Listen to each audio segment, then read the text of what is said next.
My name is Abigail Richardson-Schulte, and I'm composer in residence for the HPO. I am joined by one of our 2020-21 Composer Fellows, Arie Verheul van de Ven. Welcome, Arie. Thank you. It's a pleasure to be here. Now, Arie has his new piece, Lithification, premiering with the HPO, so I imagine this is pretty exciting. Yeah, absolutely. Yeah. Now, Arie, can you tell us where you are in your studies? Yeah, so I'm kind of halfway through my master's degree. I started studying a master's in composition at the Royal Conservatory in The Hague in the Netherlands. Then the pandemic started, and I decided it was probably best to come home for a little while, and I've been here now for the past couple years. I'm hoping to go finish my studies this September back in the Netherlands again. Okay, so back to normal. Yeah. That's good.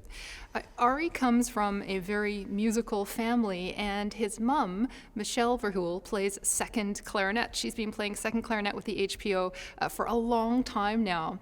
And Arie, my question to you is, with growing up with musician parents, was it sort of obvious that you would go into music? And how was it growing up with musician parents? That's a great question. I think in a lot of ways, like an arts career for me felt like a default choice, which I think is very unusual. Yes. Because I was growing up not just around my parents, but also all of their friends were part of these artistic circles and arts communities. I think like in a lot of ways, having musicians as parents can make it harder to practice at home. Wow, yeah, I guess so. A little bit harder because there are some very critical ears, just like upstairs or something. Mm-hmm. But also, I couldn't have asked for more supportive and generous people to raise me, I guess. Yeah, and really, like it was throughout my childhood. It was really like any kind of interest I showed, any kind of place that I wanted to explore and go, I was always very supported and very encouraged from both of them. Yeah, isn't that wonderful? Now, I find you quite unusual for a composer of your age because you're already doing a lot of community and education work, which usually comes later once you have a position with an organization and they sort of push you into that. So what are you doing? Yeah, so I guess at this point in my career, the community work and the teaching feels very fundamental to my artistic practice.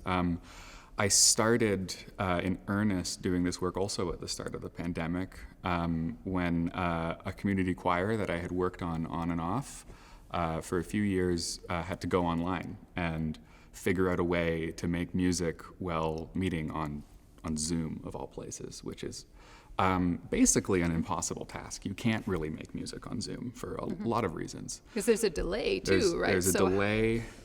It's not possible for multiple people to be singing at the same time.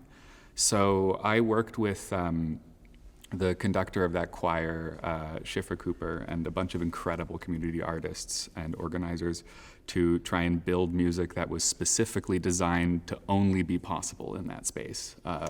Music that takes those kinds of problems of Zoom, like latency and just sort of the fact that it's a piece of software designed for corporate conferencing. Like nothing about it is good for music making. So the goal there was to try and take all of these challenges and see if we could make those challenges the most interesting part of the music we were making together.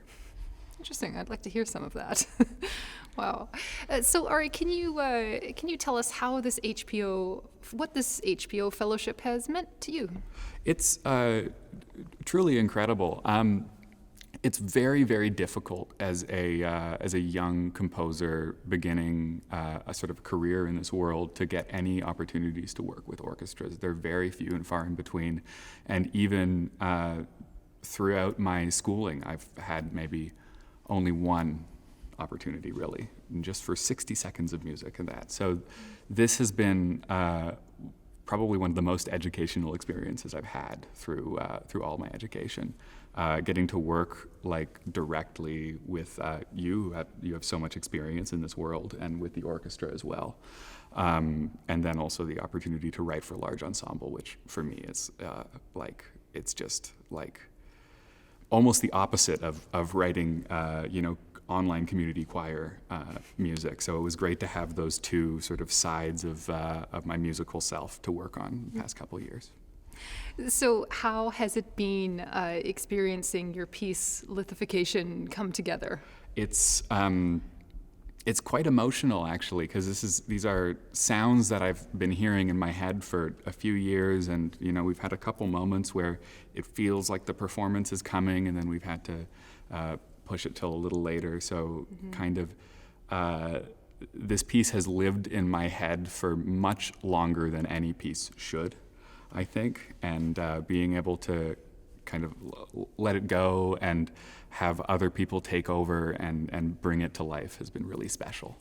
Were there any surprises in it coming to life? I mean, here you are really working with orchestra. I know you've done it a little bit before, but this is a different level. So anything you didn't expect? Yeah, absolutely. I mean, it's one of these things where ultimately you're working with human beings who are reading a piece of paper that you've made. So there's a lot that I've already learned in the past couple of days about how instructions I write will be interpreted, and how certain, even just like the tiniest little piece of text that I put under some music could have very major consequences in rehearsal. And it's, certainly quite surprising in a lot of ways.